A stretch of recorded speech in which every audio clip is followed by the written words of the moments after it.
Case of Coca-Cola in Africa by Colbert, Ngwashu, California Intercontinental University, Management 657, Case Studies in Global Entrepreneurship by Dr. Levita Bassett, March 23rd, 2020.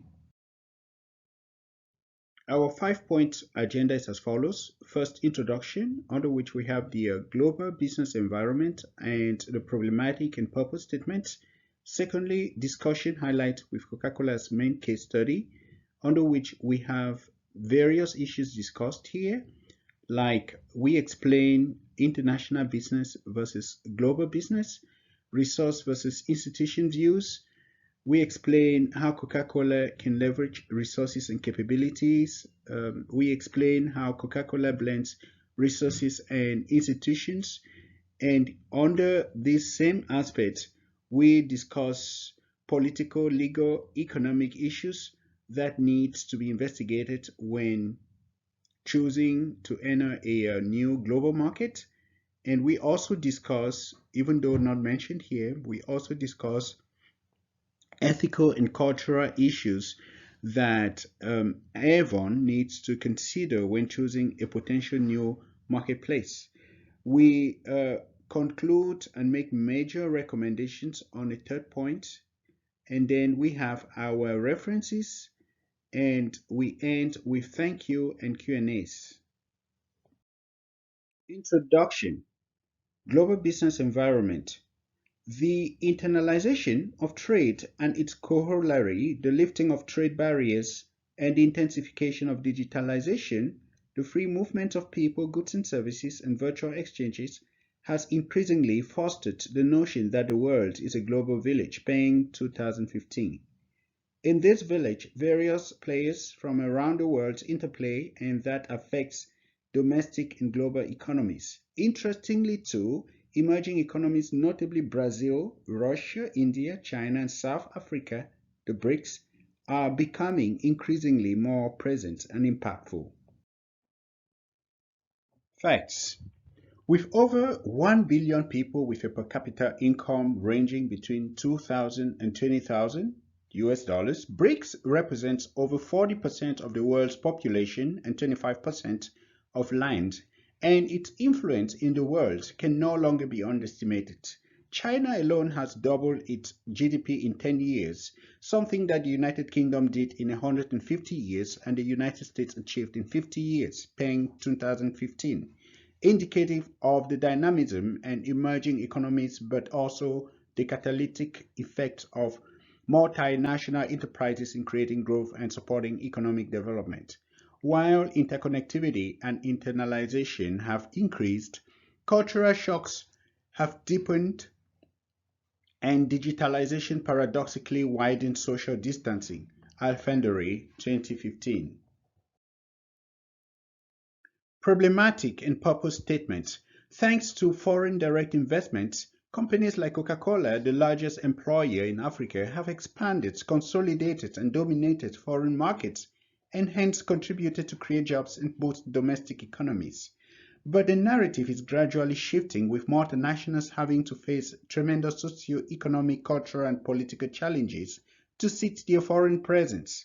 The purpose of this presentation, therefore, is to show what MNEs like Coca-Cola must do to leverage their resources and capabilities to efficiently juggle through the various challenges they encounter. Discussion highlights with Coca-Cola as case study, explanation of international business and global business. It is critical to understand that though the concepts international business and global business are similar, they do not mean the same thing. Peng 2015. In fact, when companies cross-border their operations and buy and sell products and services to other countries, that is referred to as internationalization. However, a company can internationalize without being considered a global company. The geographical expansion and extension of an international company with solid territorial implantation may help a company become global. Romeo 2020. But how the company's leaders show capacity to manage internal and external resources, how the leaders leverage these capacities to existing institutions, both formally and informally, can attest the global nature of the company. For example, Lowe's is implanted in Canada and formally in Mexico as an international company, unlike Coca-Cola, which has global routing with over 200 offshoots across the world. Romeo 2020. Explanation of international business and global business, capacity versus institutions. Once a company is created, it needs resources to support its supply chain system and build value. The company needs to produce goods and services to function optimally, connect with various stakeholders, and meet the needs of its clients. Resources needed to function optimally include human resources, machinery, equipment, and technological resources, but also capital and bootstrapping avenues. Romeo 2020. But the reality is that a company may have all the resources needed to function, but if the institutions of the host country are not enhancing and do not facilitate the company's development, its success will be stifled. The company's leaders must equally be open to learning and understanding how the institutions of host country work so that they can strategize accordingly. The main lesson here is that organizations must incorporate both the capacity and the institution analysis as they strategize localization options.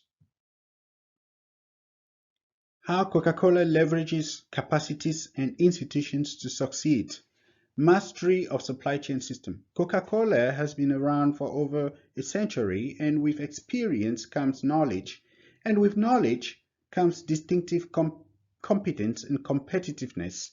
Over the years, leaders of the global corporation have learned from past failures and used that as a distinctive advantage to build a robust supply chain system that has proven successful in more than 200 countries. Coca-Cola business model relies on franchising, even though most of the core manufacturing and processing takes place in Atlanta. The company also enjoys upstream advantages. While it is illegal to sell cocaine in the USA and most countries, the US federal government has granted special import privileges to Coca-Cola, Peng 2015. Hence, the firm can import cocaine leaves from Peru and other South American countries from which the core of its beverage products are extracted. Additionally, because of Coca-Cola's capacity to franchise globally, the company has strengthened its brand globally while scaling horizontally. The results are obvious. Coca-Cola was ranked the third most branded company in 2018 after Apple and Google, proof that the company gained in notoriety and stature. Coca-Cola is known in over 200 countries, with consumers drinking more than 1.8 billion beverage servings each day, Peng 2015. How Coca-Cola leverages capacities and institutions to succeed. Mastery of process and cross-border cultures.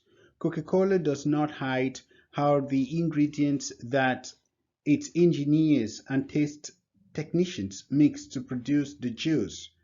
The process is that the company produces syrup concentrate that is sold to licensed Coca-Cola bottlers throughout the world. The bottlers, who hold exclusive territory contracts, produce the finished product in cans and bottles in combination with filtered water and sweeteners.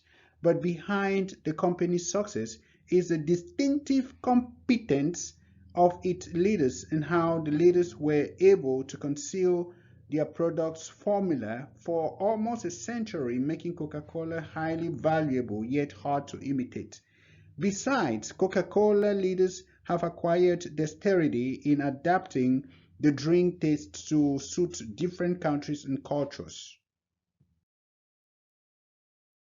For example, the taste of Coca-Cola in Cameroon is different from its taste in the US because local franchise bottlers can sugar the drink according to local taste. Lastly, through advertisement, Coca-Cola has been able to penetrate global markets and impose Western lifestyles. In fact, it is not strange for babies born in some local villages in Bafut to know Coca-Cola before any other drinks because it is paradoxically sometimes cheaper than locally made beverages.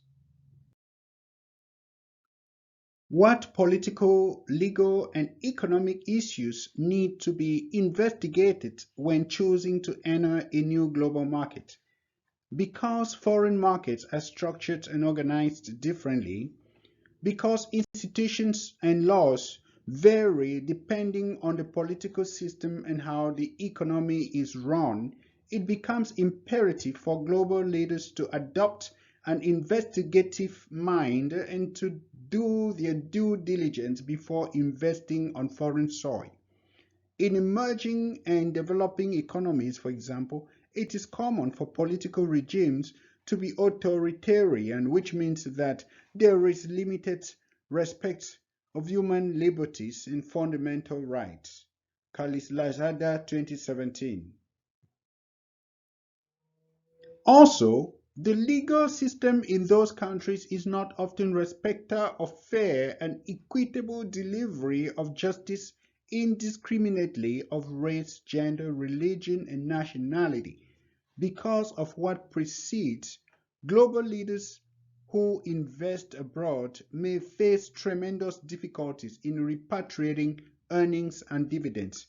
Worse still, cultural differences may widen significantly across geographies and regions, causing losses in contracts and trade deals. Posheniko and Jabija 2017. Consequently, global leaders must learn about the politics and cultural norms and practices of countries they plan to invest. They must train and understand how the economics work and be sensitive to diversity and different perspectives when integrating a foreign workforce. What ethical and cultural issues does Avon need to consider when choosing a potential new marketplace? In the case of Avon, some of the ethical considerations the company must incorporate in choosing potential new marketplace are: first, investigate whether the company has established guidelines or documentation on what it considers as ethical values. Why it is important for staff members to be ethical across business lines and practices, and potential consequences or repercussions of unethical conduct. Additionally, it is imperative for leaders not only to have ethical guidelines in place, but to ensure that ethical policies exist and are implemented in the form of capacity building and refresher courses and periodic seminars and conferencing. Lastly, the importance of ethical implementation in any organization depends on the existence of regulatory and enforcement mechanisms that are either corporate determined or adapted from local, state, or federal stipulations and guidelines. It also it is also imperative for leaders to be culturally intelligent by creating an environment that welcomes, accepts, and promotes diversity. In conclusion, the reality of MNEs like Coca-Cola is that they face complex issues both internally and externally and must deal with them. From an internal standpoint, there is the issue of lack of adequate human, technical, and technological resources, but capital funding avenues are not always accessible and affordable as well. Besides, corporations face tremendous issues to adapt to new technologies and respond effectively and efficiently to crisis. From an external viewpoint, there is the pressure of keeping up with competitors and adapting to innovativeness and creativity, but there is also the issue of foreigners' liability and insufficient understanding of different cultures and foreign language and how host institutions work. But leaders cannot just list series of challenges they are facing and do nothing about them, because there is lots of avenues and important recommendations that, if followed, will shed more light. Recommendations.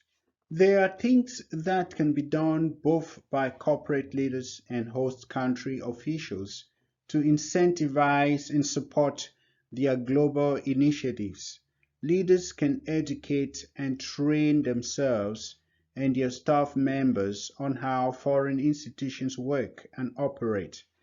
They must equally be open-minded and flexible to changes and newness. Organization leaders must equally create value and products and services that are rare and hardly imitable. Most critical is the learning of new cultures, norms, and practices that are determinant factors to foster interpersonal communication, upward feedback, and smooth collaboration with all stakeholders. On their part, host country officials must create a conducive environment for taxes, legislation, and business incentives to keep businesses coming and growing. Both company leaders and country leaders must strategize on striking a win-win deal. If host country leaders realize that foreign companies will not crowd out domestic companies and kill local jobs, they will be more open.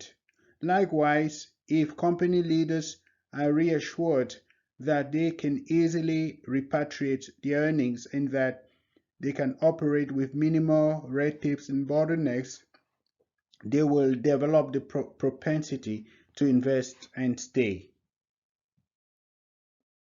References.